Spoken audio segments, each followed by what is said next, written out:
തിരുനാമത്തിന് മഹത്വം ഉണ്ടായിരിക്കട്ടെ. ദൈവത്തെ സ്നേഹിക്കുന്നവർക്ക് വേണ്ടി, ദൈവ സ്നേഹം അറിയുന്നവർക്ക് വേണ്ടി ഒരു ചാനലാണ്. ഇഷ്ടപ്പെടുന്നവർക്ക് നിങ്ങൾ അയച്ചു കൊടുക്കുക. ഇത് ഇഷ്ടപ്പെടുന്നവര് അവരുടെ എല്ലാ സ്നേഹിതന്മാർക്കും സ്വജനങ്ങൾക്കും അയച്ചു കൊടുക്കുക.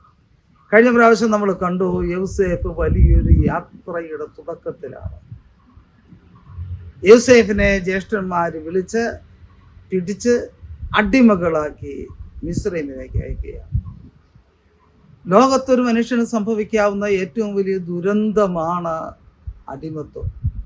ഒരാളെ ജയിലിലിട്ടാൽ പരമാവധി അയാളുടെ മരണം വരെ ആ കഷ്ടത തീർന്നു. ഒരാളെ വധിച്ചാൽ ആ നിമിഷം തീർന്നു കഷ്ടതകൾ. പിന്നീട് അയാൾക്ക് പ്രതിസന്ധി ഒന്നുമില്ല. എന്നാൽ ഒരാളെ അടിമയാക്കിയാലോ, അയാൾ അടിമയാണ്.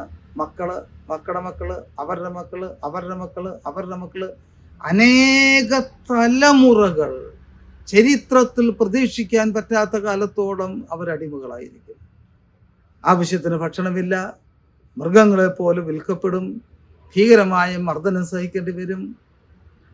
ഒരവകാശവുമില്ലാത്ത, ഉത്തരവാദിത്വങ്ങൾ മാത്രമുള്ള, വേറെ ഒന്നിനും നേരമില്ലാതെ ജീവിക്കേണ്ടി വരുന്ന ഒരു അനുഭവം.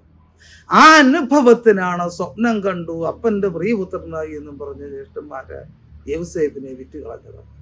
യൗസേഫ് മിസ്രൈമിലെത്തി. ജ്യേഷ്ഠന്മാരുടെ പദ്ധതി ദൈവം അനുഗ്രഹമാക്കി തീർത്തു. കാരണം യൗസേഫിനെ ദൈവം കൊണ്ടുപോകുന്നത് മിസ്രൈമിന്റെ ചരിത്രത്തിലെ ഏറ്റവും വലിയ രക്ഷാപ്രവർത്തനം നടത്താനാണ്. വരാൻ പോകുകയാണ് അവിടെ ക്ഷാമം. ആദ്യം സമൃദ്ധിയുടെ 7 വർഷങ്ങൾ വരും. അത് കഴിയുമ്പോൾ ക്ഷാമത്തിൻ്റെ 7 വർഷങ്ങൾ വരും. സമൃദ്ധിയുടെ കാലത്ത് ഈ ധാന്യം മുഴുവൻ ശേഖരിച്ച് അത് കഴിഞ്ഞ് ക്ഷാമത്തിൻ്റെ കാലത്ത് കുറേശ്ശെ കുറേശ്ശെ കുറേശ്ശെ കൊടുത്ത് 7 വർഷം ജനത്തെ പരിപാലിക്കണം. അത്ര വലിയൊരു പദ്ധതിയാണ്. ലോകത്ത് അന്ന് വരെ അങ്ങനെ ഒരു പദ്ധതി ആരും നടപ്പിലാക്കിയിട്ടില്ല. അതിനാണ് ദൈവത്തെ അറിയുന്ന ദൈവപുരുഷനായ യൗസേഫിനെ ആ കനാൻ നാട്ടിൽ നിന്ന് മിസ്രൈമിലേക്ക് കൊണ്ടുപോകുന്നത്. ആട്ടിടയന്റെ ജോലിയിൽ നിന്ന് ഭരണത്തിന്റെ തലപ്പത്തേക്ക് കൊണ്ടുപോകുന്നത്. അതൊരു കഠിനമായ യാത്രയായിരുന്നു. സത്യം പറയാം, അതൊരു കഠിനമായ യാത്രയായിരുന്നു എന്നല്ല പറയേണ്ടത്. അത് ഒരു കഠിനമായ പരിശീലനമായിരുന്നു. യൗസേഫ് ആട്ടിടയനാണ്. കൃഷിയെ പറ്റിയൊന്നും അറിയില്ല. എന്ത് കൃഷി ചെയ്യണം, എവിടെ കൃഷി ചെയ്യണം, എപ്പോൾ കൃഷി ചെയ്യണം, എപ്പോൾ വളമിടണം, എപ്പോൾ കളപറിക്കണം, ഒന്നും അറിയില്ലാത്ത വെറും ആട്ടിടയൻ. ദൈവം എന്ത് ചെയ്തു? അവനെ കൊണ്ടുചെന്നെത്തിക്കാവുന്ന ഏറ്റവും നല്ല യജമാനന്റെ അടുക്കൽ, പൊത്തിഫോറിന്റെ അടുക്കൽ യൗസേഫിനെ കൊണ്ടുചെന്നെത്തിച്ചു. പൊത്തിഫോർ യൗസേഫിനെ ആദ്യം പണിക്ക് വിട്ടു. പിന്നീട് ആ പണിക്കാരുടെയൊക്കെ നായകനാക്കി വെച്ചു. ഇതൊക്കെ കഴിഞ്ഞപ്പോഴും അവൻ്റെ സത്യസന്ധതയും അവൻ്റെ ആത്മാർത്ഥതയും അവൻ്റെ നന്മയും എല്ലാം കണ്ട് പൊത്തിഫോർ എന്ത് ചെയ്തു? അവനെ വിദ്യാഭ്യാസത്തിന് അയച്ചു. വിദ്യാഭ്യാസം അത്ര നിസ്സാര കാര്യമല്ല. കാര്യം ഇന്നത്തെ പോലെ അക്ഷരങ്ങളൊന്നും ഒന്നുമില്ല, ചിത്രലിപികളാണ്. ചിന്തിക്കാൻ കഴിയുമോ?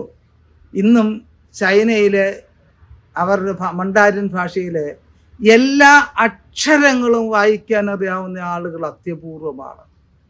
മണ്ടാരിൻ പ്രൊഫസർമാർക്ക് പോലും അറിയില്ല മണ്ടാരിൻ ഭാഷയിലെ എല്ലാ അക്ഷരങ്ങളും വായിക്കാൻ. ഒരു കാലത്ത് അവിടെ 50,000-ത്തിലധികം അക്ഷരങ്ങളുണ്ടായിരുന്നു. കാര്യം ഓരോ വസ്തുവിനും ഒരു അക്ഷരമാണ്. പട്ടിക്കൊരക്ഷരം, പൂച്ചയ്ക്കൊരക്ഷരം, കോഴിക്കൊരക്ഷരം, സ്നേഹത്തിൻ്റെ അക്ഷരം, സങ്കടത്തിൻ്റെ അക്ഷരം. ഇത് എളുപ്പമൊന്നുമല്ല ഓർത്തിരിക്കാൻ. അത്രയും പിന്നീട് ഇപ്പോൾ കുറച്ചിട്ടുണ്ട്. ഇപ്പം ഏതാണ്ട് 10,24,000 എങ്ങാണ്ടുണ്ട്. അതിനേക്കാളൊക്കെ കൂടുതൽ അക്ഷരങ്ങൾ ഉണ്ടായിരുന്ന ഒരു കാലത്താണ് യൗസേഫ് ജീവിച്ചത്. രാജാക്കന്മാരും പുരോഹിതന്മാരും മാത്രം വിദ്യാഭ്യാസം ചെയ്തിരുന്ന കാലത്ത് യൗസേഫ് എന്ത് ചെയ്തു? യൗസേഫിനെ ദൈവം പൊത്തിഫോർ മുഖാന്തരമായിട്ട് വിദ്യാഭ്യാസത്തിന് അയച്ചു. അവിടെ മിസ്രൈമിന്റെ ചരിത്രത്തിലും ഇസ്രായേലിന്റെ ചരിത്രത്തിലും പുതിയൊരു കാലഘട്ടം ആരംഭിക്കുകയായിരുന്നു. അത് നമുക്ക് അടുത്ത പ്രാവശ്യം കാണാം. ഇഷ്ടപ്പെടുന്നവർക്ക് അയച്ചു കൊടുക്കുക.